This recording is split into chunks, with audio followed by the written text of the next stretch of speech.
Pastor Adriano Santiago é vice-presidente da Assembleia de Deus em Tailândia, nordeste do Pará. Casado com Patrícia Martins Santiago e pai de 2 filhos, Juan Pablo e Stephanie. É bacharel em teologia e licenciado em pedagogia.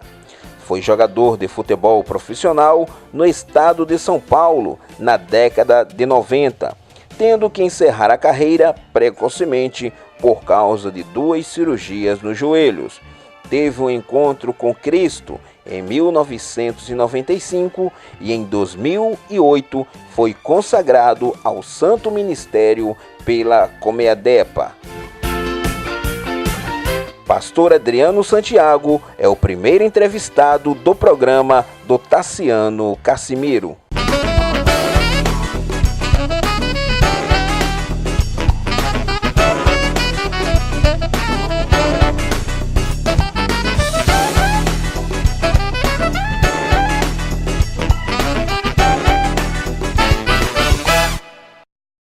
Olá, amigos e amigas que me acompanham pelas mídias sociais. Hoje irei fazer a primeira entrevista do programa do Tassiano Cassimiro. Lembrando que nós temos uma página no Facebook, página do jornalista Tassiano Cassimiro, onde lá abordaremos os mais diversos assuntos.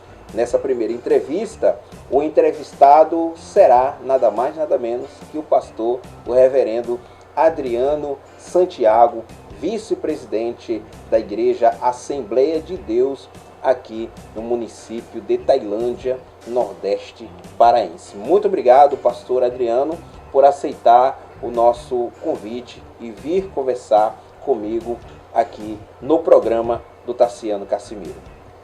Ok, pastor Tassiano, é uma honra poder estar participando do seu programa. Obrigado pelo convite, né? Nos proporcionar esse momento aqui de conversa, de discussão, debate no bom sentido, acerca, né, das verdades da palavra do Senhor nosso Deus. Então é um prazer, muito obrigado.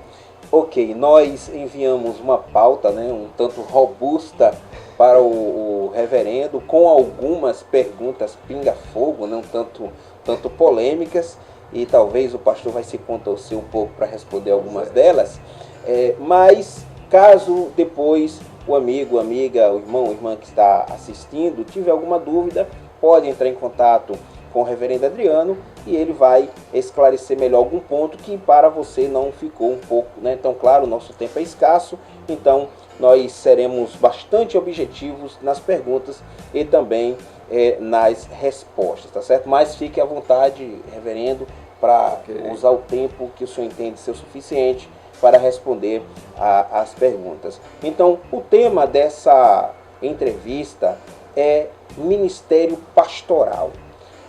Eu pastorei a igreja por um bom tempo, tenho experiência, sei as agruras, mas também as glórias de se pastorear. Muito obrigado também, reverendo, por ter me chamado de pastor, né? Embora eu não esteja mais no exercício, né, das funções ministeriais, etc. tal, mas a chama ainda queima lá no coração, né? Quem sabe um dia... E um dia foi ungido, né, para tal, e quem foi ungido sempre será, né, ungido, embora não esteja exercendo o ofício, praticamente falando. Ok, então vamos lá. Pastor, a ordem das perguntas, eu falei que necessariamente não iria seguir, né, essa sequência, mas então eu já vou para uma pergunta que está um pouco mais abaixo, que a última que disse ao senhor que iria colocar na pauta. O ministério pastoral, ele está em crise. Como é que o senhor avalia o ministério pastoral diante de tantas coisas negativas que têm acontecido no meio, né, pastoral do meio ministerial? Uma pergunta muito importante, e eu respondo, nobre pastor Tassiano, que sem dúvidas a classe pastoral, ela encontra-se em crise, né, neste solo, nesta pátria chamada Brasil.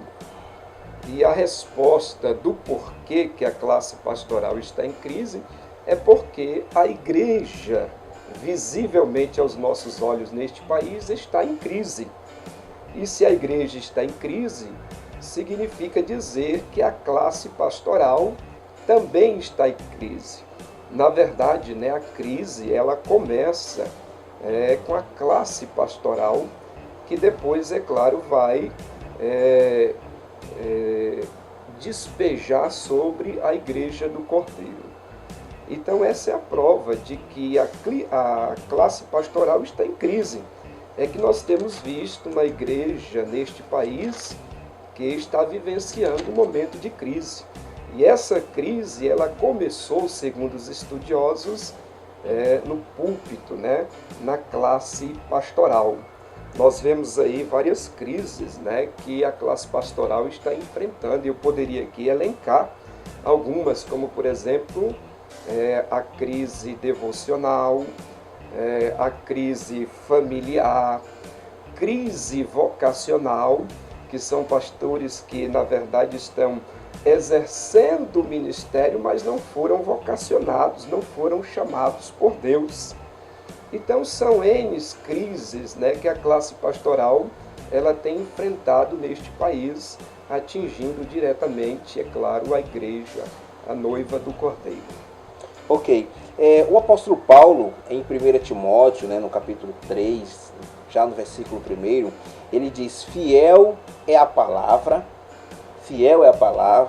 se alguém aspira ao episcopado, excelente obra almeja. Então já mostra que o episcopado, que o pastoreio, é uma obra excelente. Desejar é uma coisa, ser chamado para tal é outra coisa. Então, como saber, pastor Adriano, se eu fui chamado ou não para o ministério pastoral? Pois com certeza há muitos jovens, tá certo, que se perguntam, que desejam ser pastor, mas lidam com esse questionamento: eu fui chamado ou não para ser um pastor, para pastorear a igreja? Então, como saber se o jovem, eu ia dizer assim, se a mulher foi chamada para o ministério pastoral, que é um tema que a gente não colocou aí, mas se o senhor quiser comentar sobre o ministério feminino, fica à vontade. Então, como saber se foi ou não chamado para o ministério pastoral? Pastor Tassiano, nessa questão do chamado, da escolha, da vocação, eu diria que é algo muito pessoal e particular da parte de Deus, né? A confirmação do chamado. Porque para uns, Deus chega e diz: vinde a mim, vinde após mim, né, e vos farei pescadores de homens. E eles simplesmente abandonam as suas redes, né, e vão, né, sentindo o chamado, como foi o caso de Pedro e André. Mas já existem outros que Deus trabalha de uma forma diferente. Às vezes é necessário para Deus confirmar o chamado, a vocação, né? Levar esta pessoa que Ele chama a momentos difíceis. Às vezes é necessário jogar por terra, né? Ficar cego até mesmo por 3 dias e enviar alguém lá para dizer: você é um vaso escolhido por mim, né? Para a minha obra, como foi o caso do apóstolo Paulo. Então eu diria que essa questão da confirmação, do chamado, da vocação, é algo muito particular de Deus e pessoal em relação à pessoa que Ele chama. Mas eu diria que a maior prova que Deus nos dá da nossa confirmação acerca da nossa vocação é no nosso coração. Nós sentimos dentro de nós que Deus realmente nos chamou, nos vocacionou para a sua obra. A Bíblia diz que a chamada do profeta Jeremias queimava, né, era como fogo nos seus ossos. Então a gente entende que, eu particularmente entendo que a maior prova da confirmação que Deus dá acerca da chamada para o ministério é dentro do nosso coração. Pastor, deixa eu lançar uma armadilha aqui para o senhor. A Bíblia diz que o coração é enganoso. Então, como saber se o meu coração está me enganando ou não com relação ao chamado? Por isso que eu estou falando que eu entendo que Deus, ele vai confirmar isso, não é de uma única vez, mas no decorrer da vida dessa pessoa que foi chamada, Deus ele vai criar situações, né, que ela vai entender que realmente foi chamada e vocacionada por Deus. Então Deus ele confirma através de circunstâncias, ele confirma no coração. Eu creio, ele pode confirmar também profeticamente, né? Usando como tal o dom da revelação. Eu acredito, né, na contemporaneidade dos dons e creio que Deus pode usar também alguém profeticamente para nos trazer uma mensagem que venha confirmar essa chamada e essa vocação. Então são N circunstâncias que Deus cria que leva, né, o chamado a entender e a confirmação da sua vocação. Pastor, o jovem entende que recebeu o chamado para ser um pastor. Logo, naturalmente, também ele entenderá que deverá ler mais a Bíblia, ler livros e, de preferência, fazer um curso de teologia.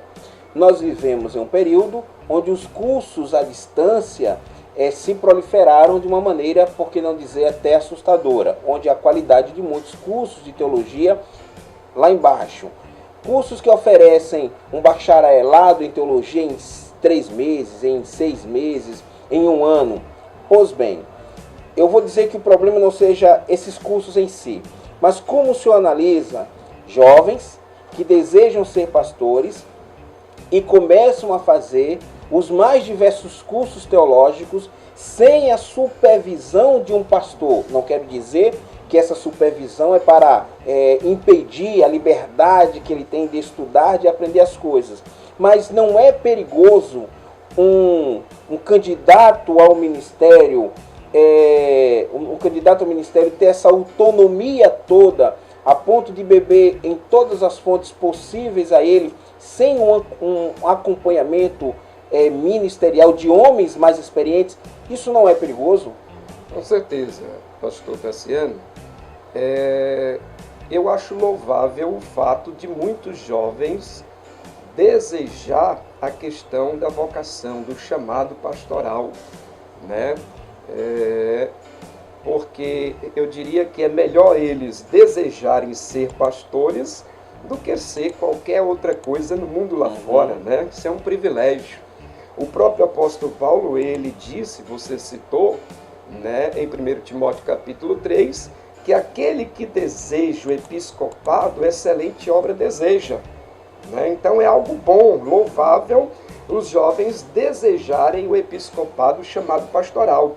É claro que o fato de alguém desejar ser um pastor não significa necessariamente que ele será de fato um pastor. Porque a chamada, a vocação, meus irmãos, ela está estritamente ligada à soberania de Deus. É Deus que escolhe, Ele escolhe quem Ele quer e usa da forma que Ele quer. Mas é louvável isso. Em relação à questão dos cursos teológicos, que de fato a gente vê que tem sido, né, algo preocupante, a gente vê muitos jovens aspirando o ministério e nessa ânsia procurando fazer qualquer tipo de curso teológico. Isso é perigoso, como você mesmo disse, porque nem todos os cursos teológicos que estão por aí na mídia, né, nas redes sociais, à distância ou até mesmo presencial, não são às vezes credenciáveis, né, confiáveis, né, no que diz respeito ao conteúdo a ser transmitido para esses jovens que aspiram ao ministério. Então eu diria que os pastores, líderes de igreja, eles precisam se preocupar em trazer para suas igrejas cursos de teologia a fim de poder dar uma base de conhecimento para esses jovens que estão aspirando o ministério. Então é perigoso, precisamos tomar cuidado, mas nós também precisamos investir nesses jovens, dando a eles condições, né? Isso é interessante, o que o senhor acabou de falar, porque eu já ia perguntar, esse fenômeno também não é a consequência de muitos jovens que desejam episcopado serem pastoreados por um sem número de pastores despreparados? Com certeza. É aquele velho ditado: se eles não têm a comida em casa, eles vão buscar em outros lugares. Realmente, isso aí é até um outro fator da crise pastoral que nós vivenciamos nesse país, que é a chamada crise teológica, né? A ausência de conhecimento acerca de Deus que muitos pastores têm. Então é claro que isso contribui para que os jovens vão buscar em outras fontes, e às vezes fontes perigosas.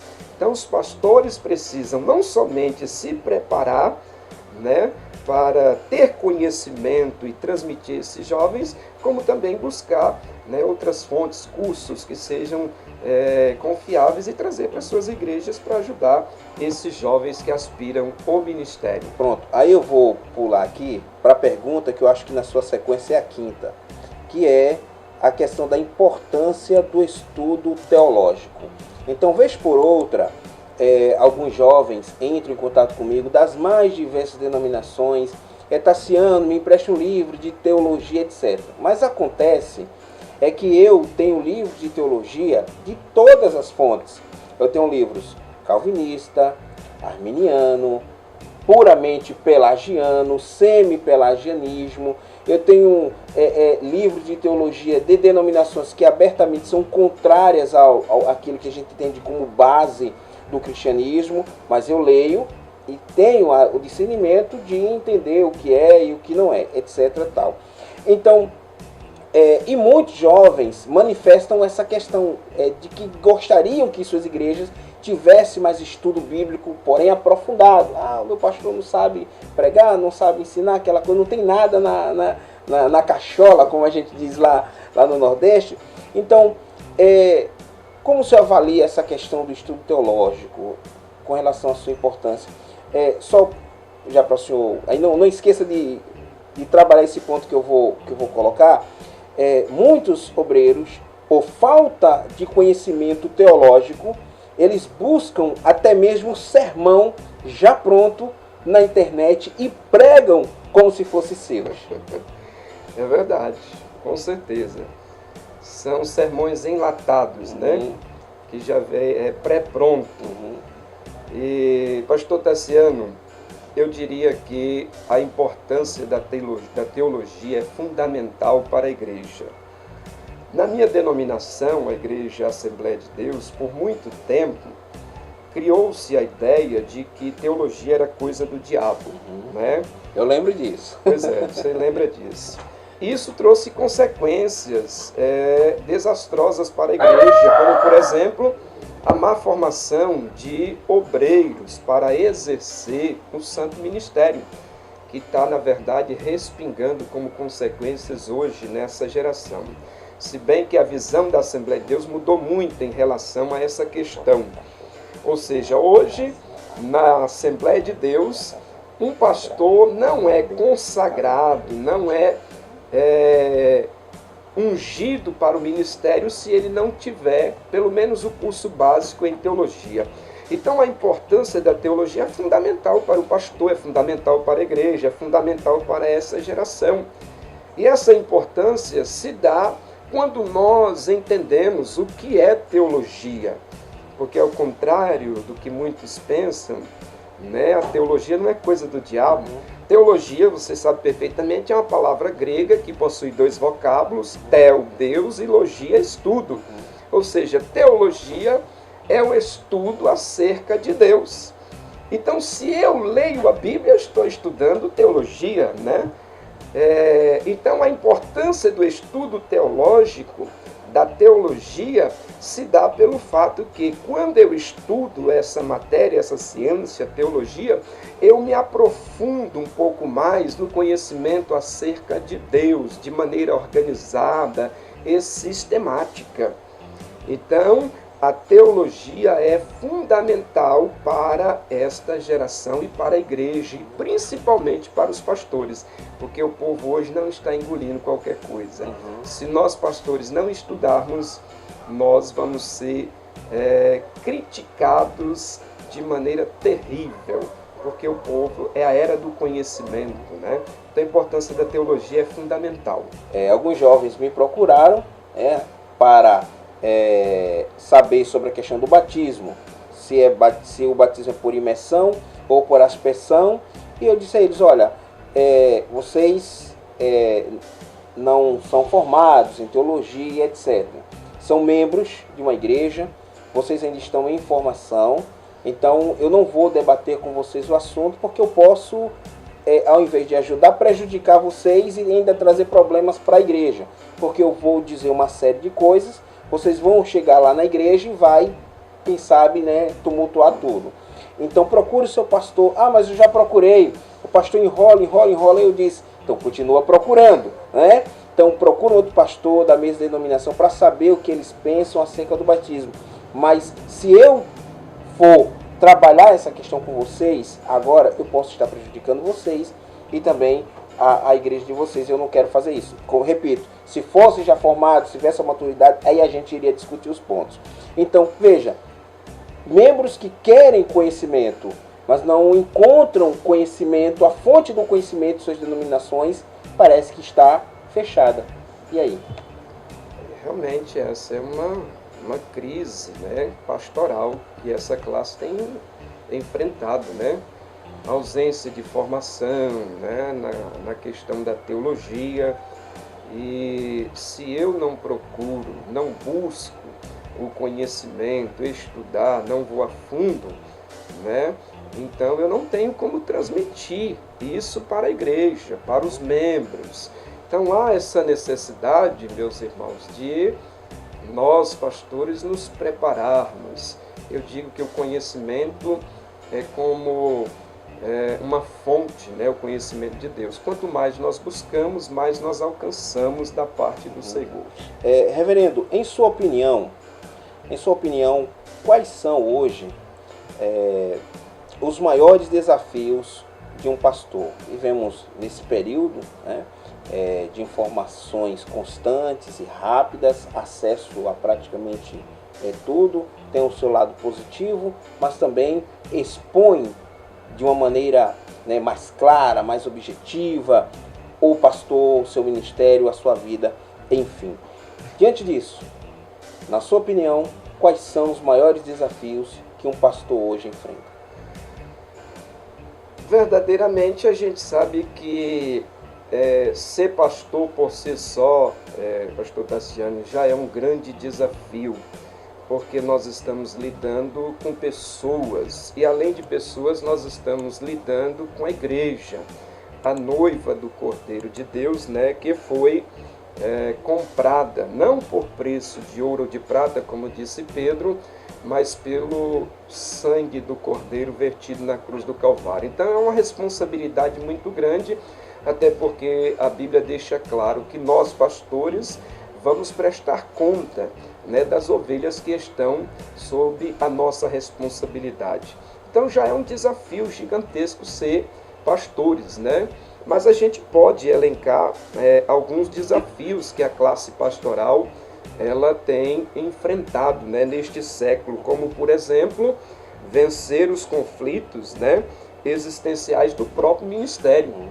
O ministério pastoral é cheio de conflitos internos, essa questão de saber a confirmação da chamada. Isso é muito difícil, porque nem sempre Deus chega lá do céu e diz, eu te chamei. Como nós falamos, às vezes é uma série de circunstâncias, conflitos internos, a dependência que nós temos que ter de Deus, para anunciarmos sua palavra, fazermos a sua obra, enfim, são desafios gigantescos, Lembrando que tem pastores que já depois de um bom tempo de pastoreio, 5, 10 anos,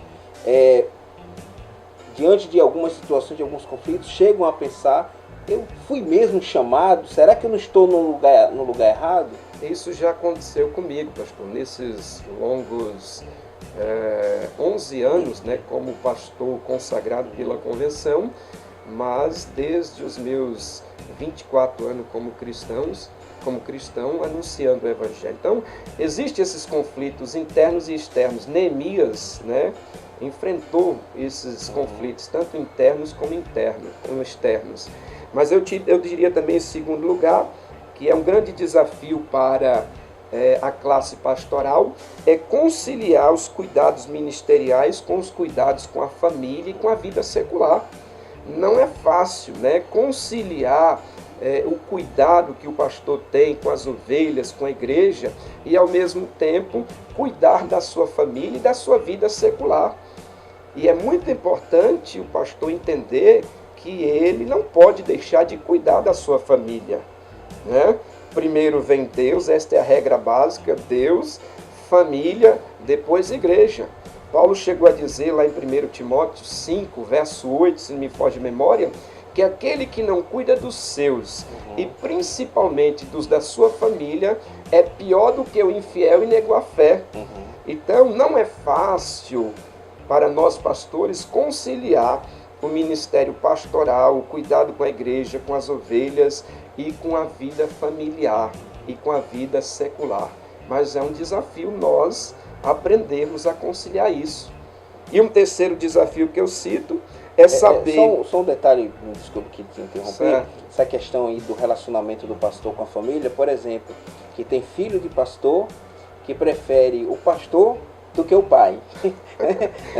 Prefere ouvir o pastor pregando na igreja, dando aquele sermão, orando, abraçando todo mundo, do que o pai. Tem até uma música que o Edmar Silva canta, né? Que diz: mamãe, vamos morar na igreja, porque lá o papai respeita o pastor. E a história conta, né, de alguém que lá na igreja tinha pele de ovelha, né? Um pai que dentro da igreja tinha pele de ovelha, mas em casa era um verdadeiro lobo. Então é um desafio, pastor Tassiano, a gente cuidar da igreja, cuidar da família e cuidar da vida secular. Por exemplo, pastor que massacra, né, a esposa, que profere palavras que agride verbalmente, né? Então isso é uma realidade. Quantos casos de separações, ou até mesmo de relações que não se separaram, mas são duas pessoas que vivem ali se machucando o tempo todo, e muitas vezes gerada pelo pastor que agride a sua esposa. Com certeza, isso aí tem acontecido muito, né, na classe pastoral. Mas eu cito aqui um terceiro desafio, que é saber administrar as críticas e os elogios, que são muitos, né? Então o pastor precisa ter essa graça de Deus para saber, né, lidar com as críticas. Diga-se de passagem que tem pastores afundando na questão depressiva justamente por não saber lidar com as críticas e não saber também lidar com os elogios. Então é um desafio também a gente saber lidar com a questão das críticas e com os elogios. Agora é mais fácil lidar com elogio ou com a crítica? Tanto um quanto o outro é perigoso. Eu diria que o elogio, ele é até mais perigoso, porque o elogio mexe com o nosso ego, né? Mexe com o nosso eu. Pastor, o senhor prega muito. E se a gente não tomar cuidado, a gente acaba permitindo que, né, a soberba, o orgulho, né, venha sobre a nossa vida. E Provérbios, Salomão já diz que a soberba precede a ruína, né? Então é perigoso. Ok, antes da gente se dar uma paradinha básica, vou fazer a última pergunta para irmos às questões pinga-fogo, né? Pastor, o senhor falou dos desafios, etc. A mídia divulgou casos de pastores das mais diversas denominações que cometeram suicídio, tá? Aí eu posso, né, perguntar, o suicídio... mas posso aqui acrescentar outras questões, né? Além do suicídio de pastores. Pastores que tiveram suas vidas relacionais, né, com a esposa destruída.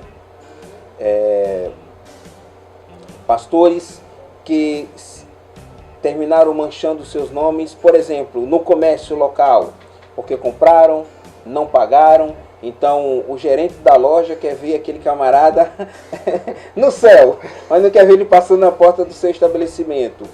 Pastor, essas situações, mas principalmente a questão do suicídio de pastor, é fraqueza espiritual, fraqueza emocional, ou é triunfo do diabo, tá? Ou é a falta de acompanhamento ao pastor? Porque muitas vezes as pessoas olham para o pastor como um ser divino. Se esquecem que por trás do título da função pastoral existe um homem que tem os conflitos que você já narrou. Então, será que não falta um pouco de atenção à vida do pastor? Muito importante esse tema, essa pergunta, pastor Tassiano, dada a importância, né, sobre essa questão e os acontecimentos, como você já citou, que nós temos visto, né? Pastores que têm tirado suas próprias vidas.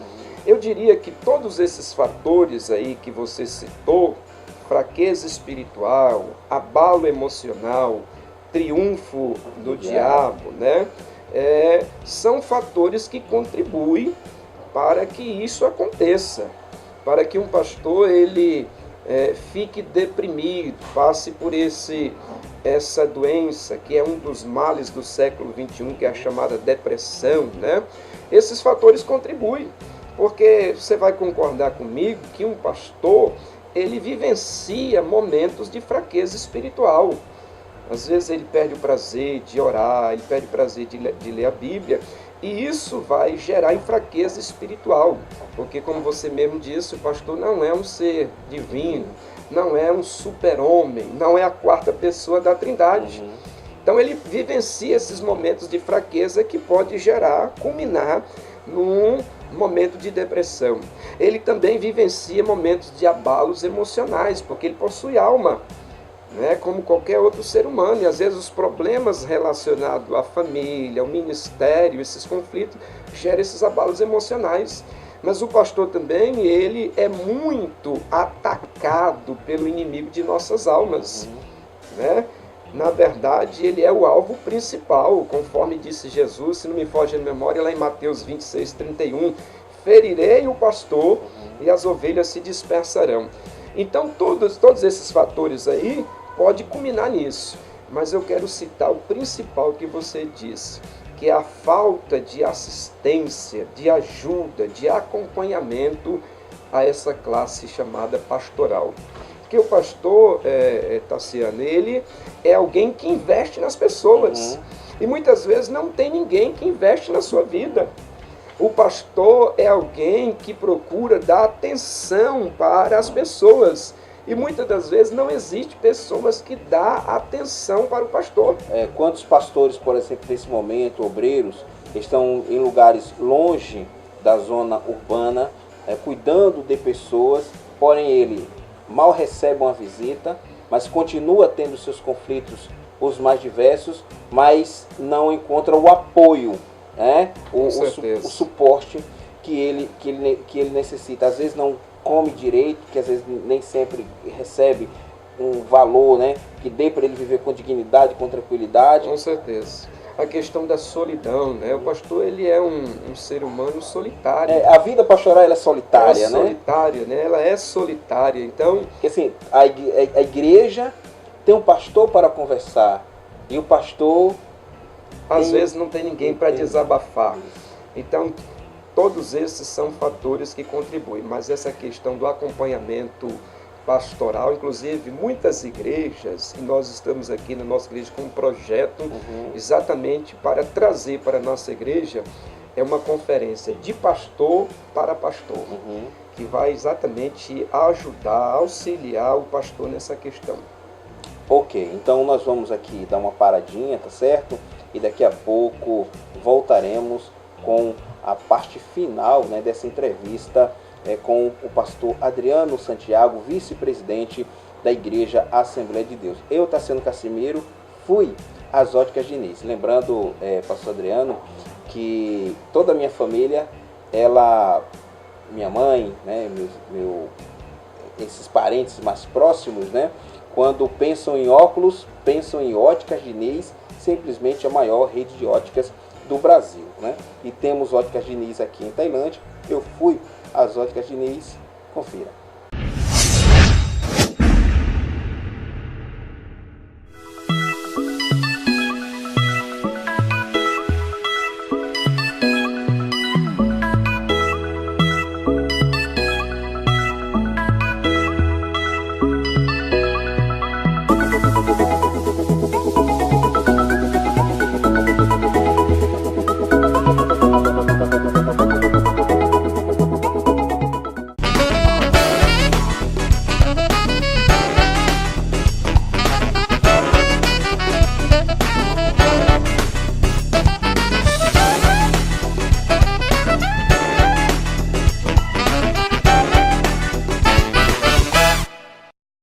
Pois bem, estamos de volta em nossa entrevista com o reverendo Adriano Santiago, como falei no início do programa, do Tassiano Cassimiro, vice-presidente da Igreja Assembleia de Deus, aqui do município de Tailândia, nordeste do Pará.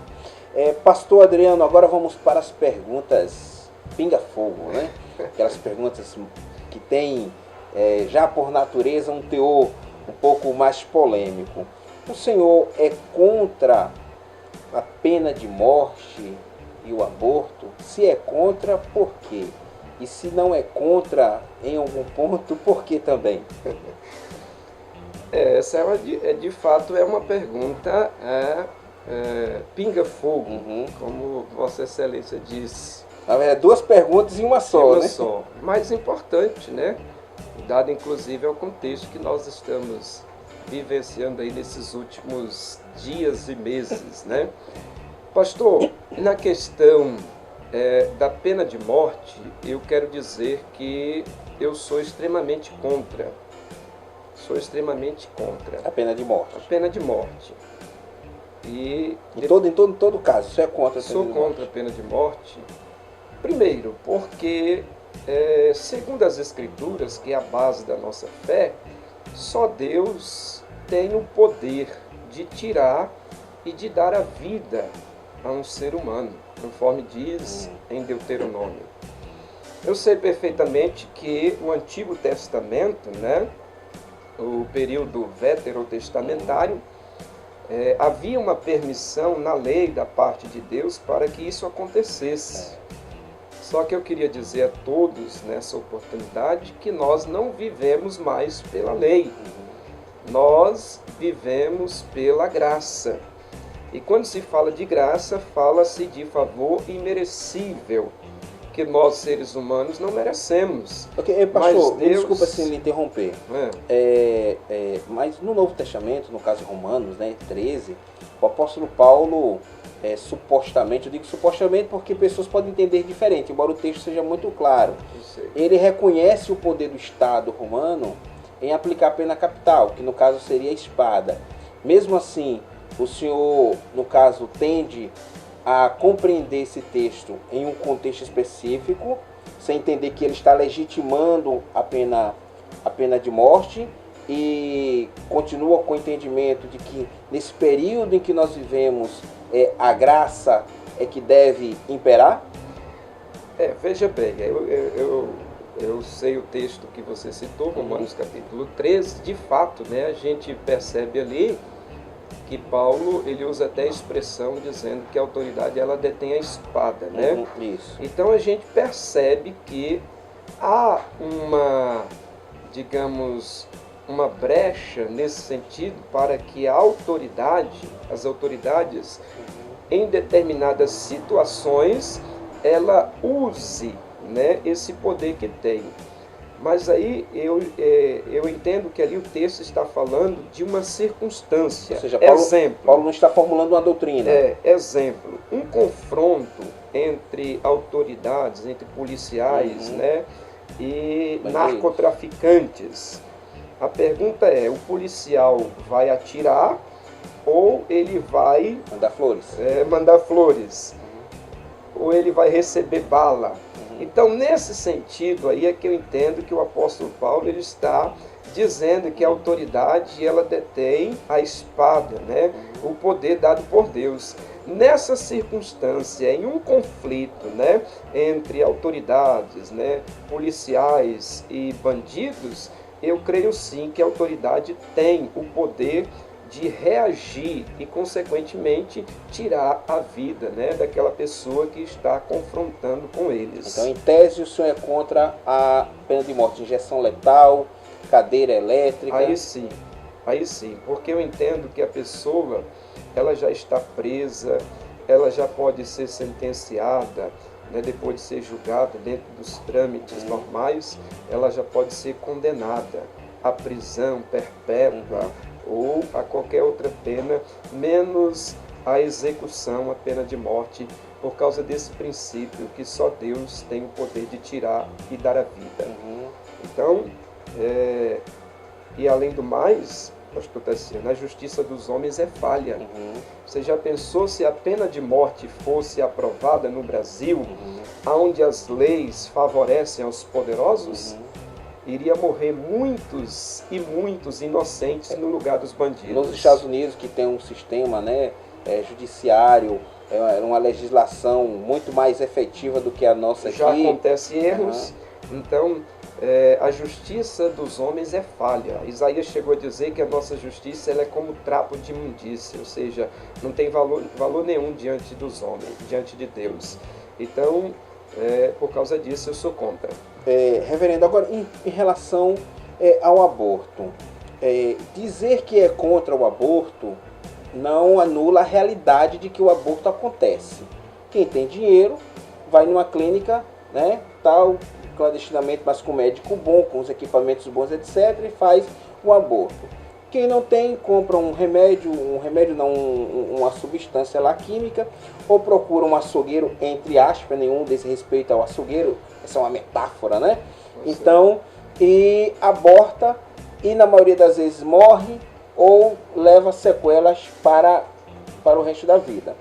Existem países que o aborto foi legalizado, mas não significa dizer que a pessoa chega e diz assim, ora, eu quero abortar. Não, há todo um acompanhamento do Estado e em muitos casos a pessoa desiste de abortar, às vezes doa a criança e etc. Então, o que eu estou passando aqui, esse pano de fundo, né? Essa visão ampla.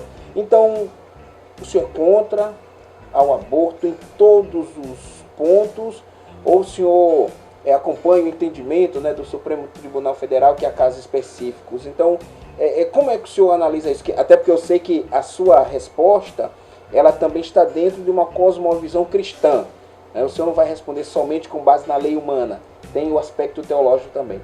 Explica aí pra gente. Com certeza, pastor. Assim como eu me manifestei na questão da pena de morte, eu também sou extremamente contra a questão do aborto, diga-se de passagem, em todas as situações, justamente por ferir, né, princípios e valores que está relacionado com a minha fé e estabelecido na palavra de Deus. Então eu sou contra a questão do aborto totalmente, repudio veementemente a questão do aborto. Eu vou te apertar aqui. A mulher foi estuprada.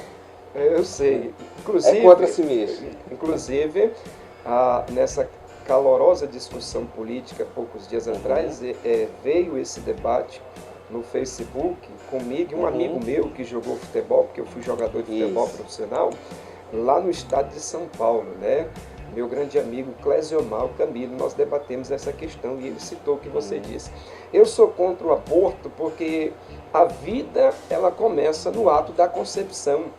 Ou seja, quando há um encontro, né, isso aqui biologicamente, né, se explica, quando há um encontro do sêmen do homem, do espermatozoide, e fecunda o óvulo da mulher, ali, segundo, né, os estudiosos, os cientistas, já começa, e a própria Bíblia vai dar suporte para isso, né?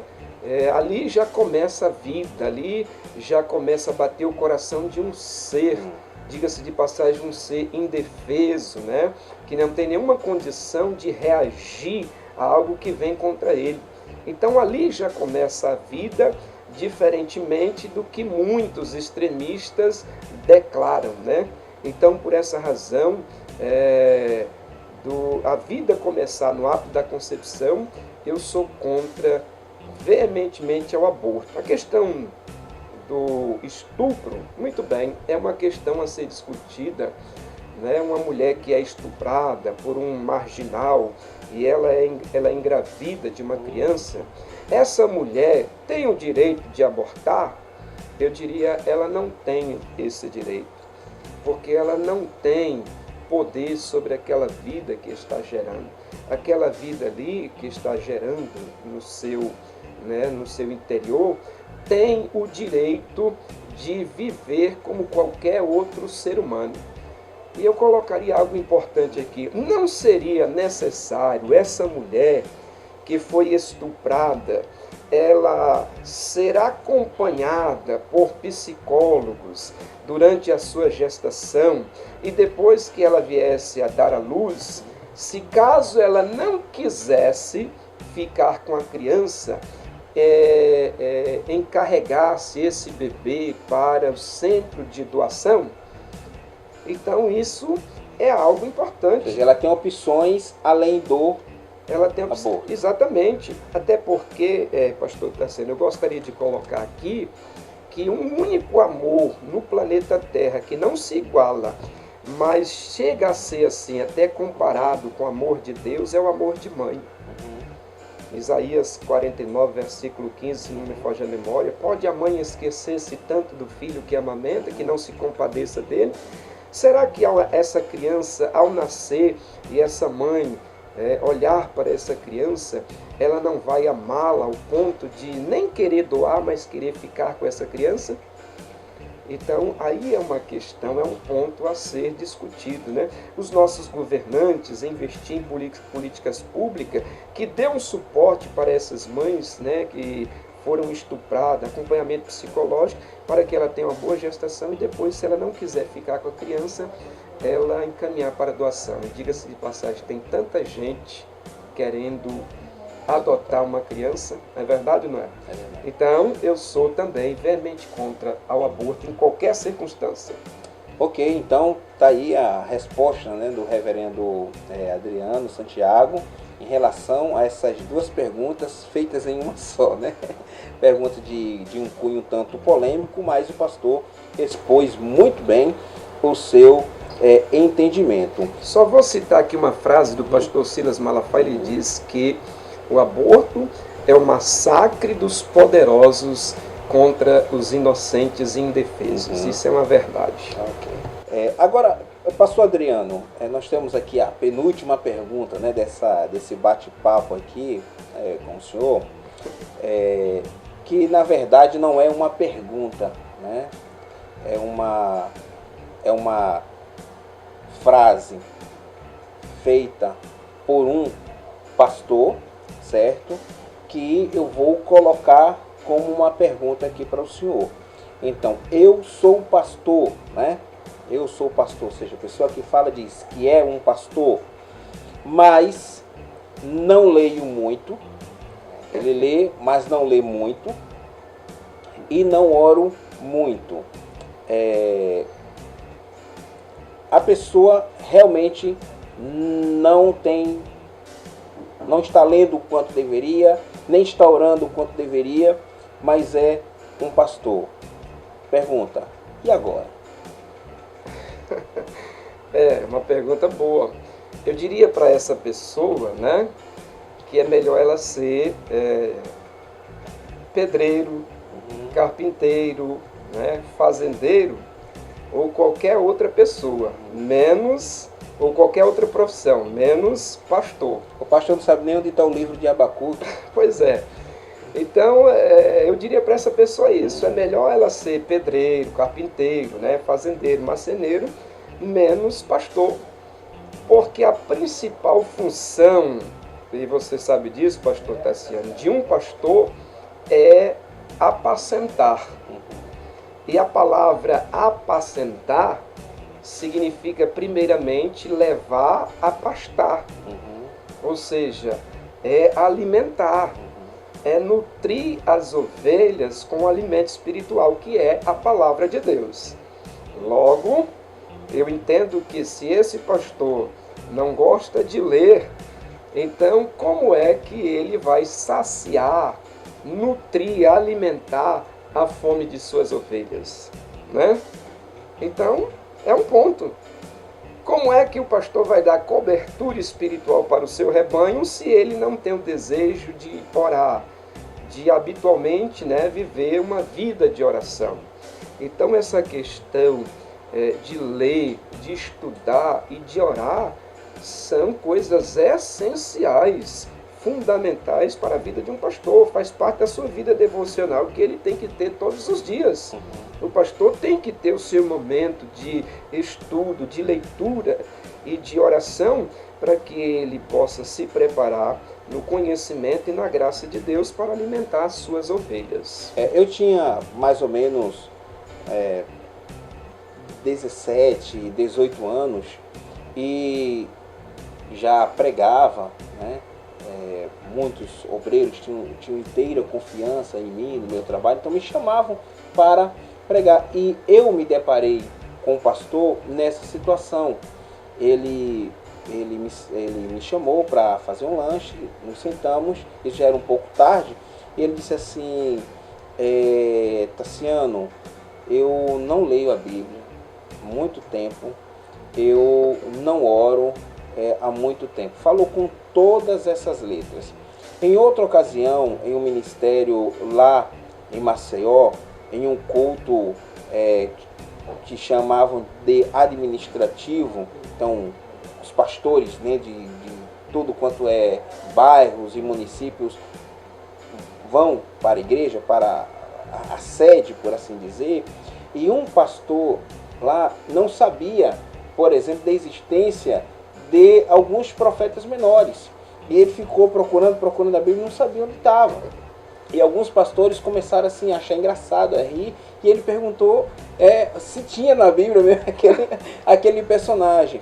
A pergunta que faço é a seguinte: como é que uma pessoa dessa chega a ser pastor? Exatamente, pastor. Como é que o ministério, né, ordena uma pessoa sem fazer uma peneira, um acompanhamento? No século que nós vivemos, pastor, isso é uma crise, né? É um outro fator que está relacionado à crise da igreja. É exatamente nisso, né? Há pastores que estão no ministério, mas não são vocacionados.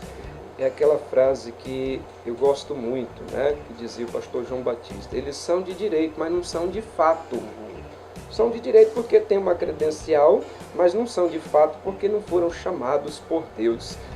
E hoje se consagra muito por causa de, primeiro, a aparência, né? Às vezes o cara tem uma aparência que chama atenção, ele é consagrado. Às vezes se consagra muito pela formação acadêmica, né? O cara tem muitos diplomas na parede e até formação teológica, né? Muitos diplomas, então ele merece ser consagrado. Às vezes se consagra muito pelo poder aquisitivo. Família influente na igreja. Família influente, o cara dá um bom dízimo, né? Então houve esse problema. Muitos que foram consagrados, levados ao ministério, mas que de fato não eram para estar ali. E hoje são o que eu chamo de os profissionais de púlpitos. Eles não ministram o genuíno evangelho, não pregam a verdadeira palavra, mas empanzinam o povo com movimentos, né? Com mensagens sem conteúdos. E diga-se de passagem, né? Ovelhas é um animal fácil, né?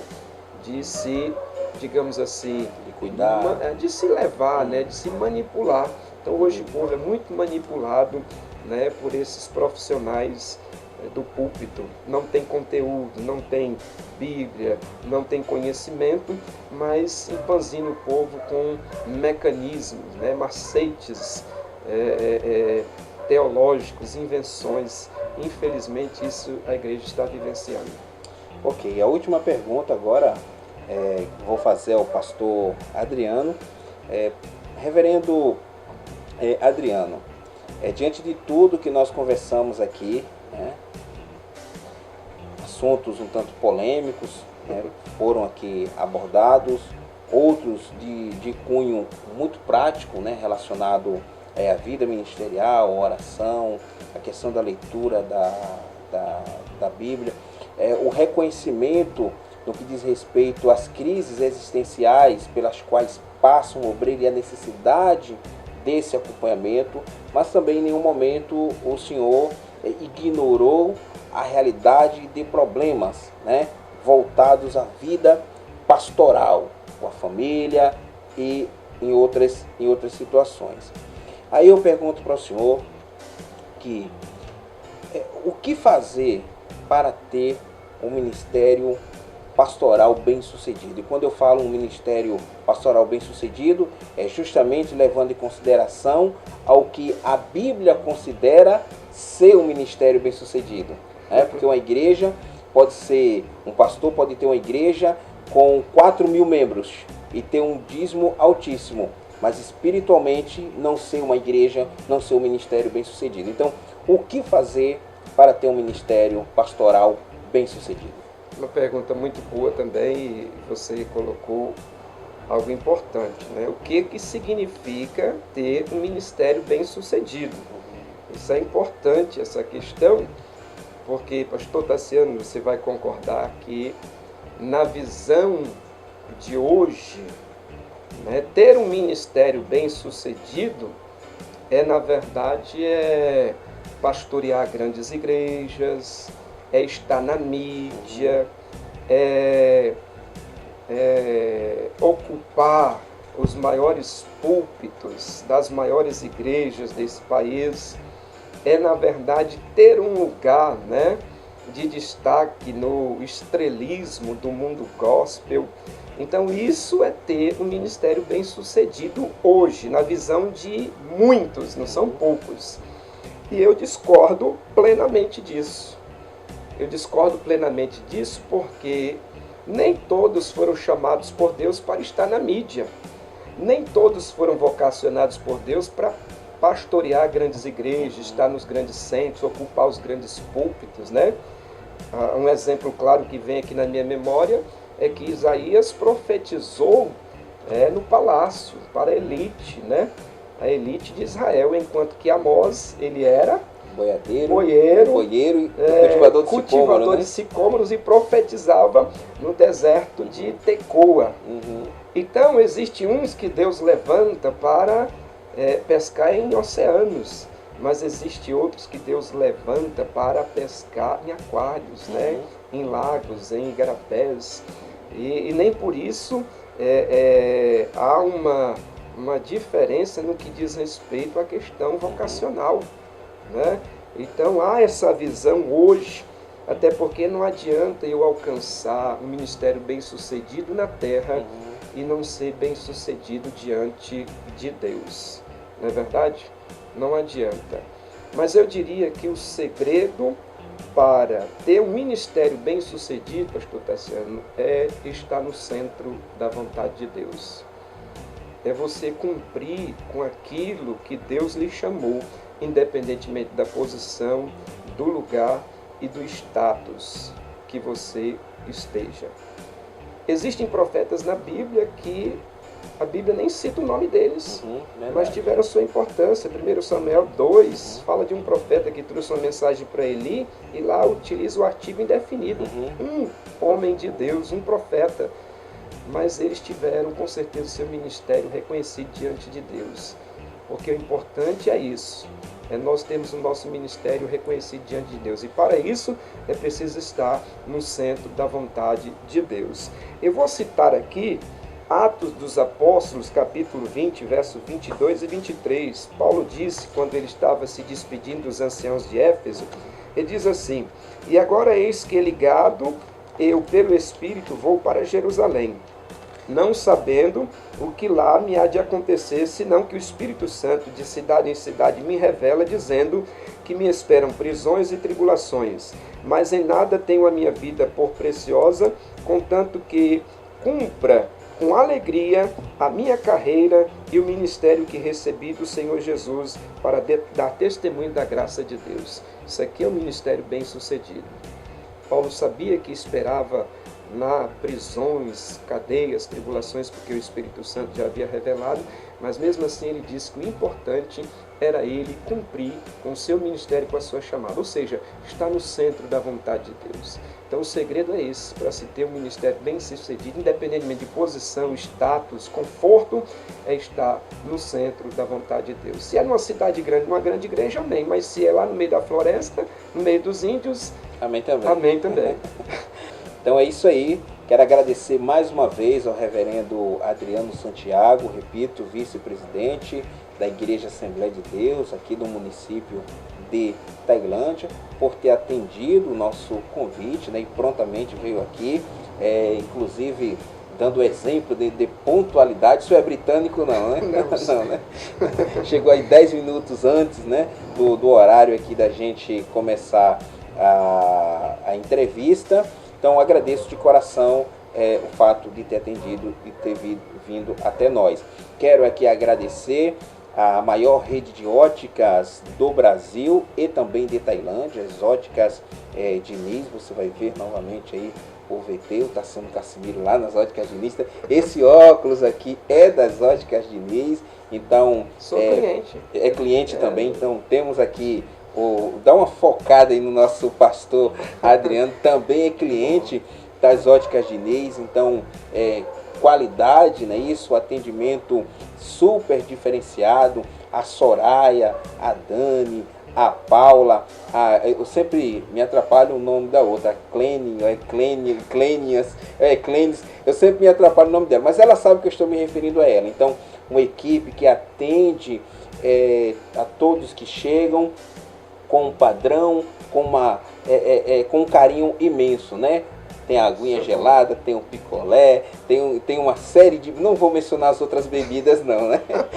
Então, o atendimento das óticas Diniz é simplesmente um atendimento super diferenciado e que serve de modelo para tantas outras. Então, um abraço para a dona Carol, né? A dona Carol, que é a responsável pela Diniz, tanto aqui quanto em Tucuruí, que prontamente também sempre nos atendeu e sempre apoiou tanto o Tailândia News quanto o programa do Tassiano Casimiro. E também mando um abraço para o meu amigo Danilo, da loja Aliança Calçados, tá certo? Que, claro, né, nos doou aí essa camisa para que pudéssemos, aqui eu não poderia, né, diante de um pastor aí tão elegante, né, chegar aqui com uma beca sem estar no nível, né?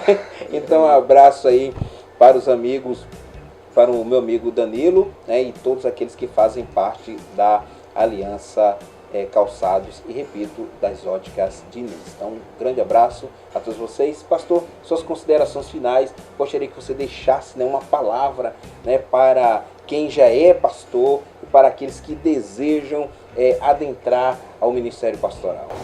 Só lembrando que eu uso óculos, né, para ler e para assistir alguma programação na televisão, e é das óticas Diniz. Vou precisar trocar.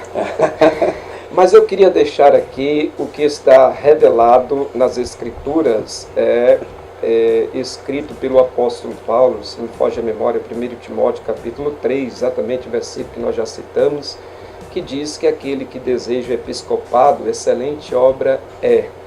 A você que é pastor, a você que já desenvolve o ministério pastoral, né, a sua vocação, que Deus possa continuar lhe abençoando, concedendo a você a sua graça, o seu favor imerecível, que nós, seres humanos, não merecemos, mas em Cristo Deus nos concede para que nós possamos realizar a sua obra.